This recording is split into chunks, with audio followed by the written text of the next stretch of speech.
Kalau kereta korang tak boleh start, ini cara nak kenal kalau starter yang bermasalah, bukan bateri. Bini suruh kau pergi kedai beli tempe, kau pergi Usha janda jual nasi lemak. Lepas tu nak balik, kereta tak boleh start. Yang pertama, cara dia, korang nak try start kereta sama ada pakai start button ke ataupun kunci ke kan. Bila korang nak on tu, nak start, dia ada macam bunyi.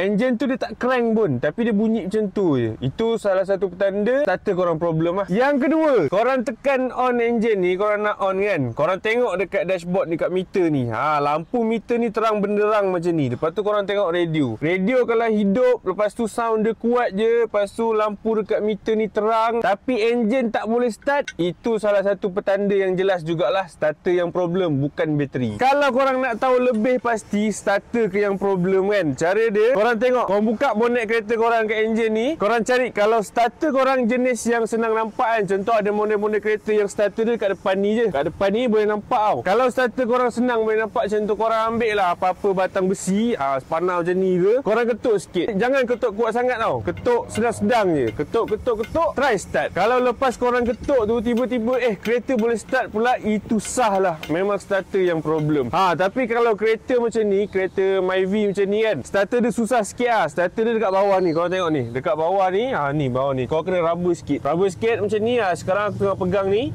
korang ambil lah apa-apa macam skru besi kan, korang pergi ke bawah ni, rubber sikit. Kalau jumpa starter tu, ketuk, lepas tu try start. Kalau boleh start, memang starter lah yang problem. Starter ni kalau dah problem, kalau korang nak jimat, memanglah setiap kali nak start korang boleh ketuk-ketuk je. Tapi kalau setiap kali nak start kereta nak kena ketuk, kan susah tu. Kalau dah jadi macam itu, pergi je lah bengkel, tukar je lah starter baru.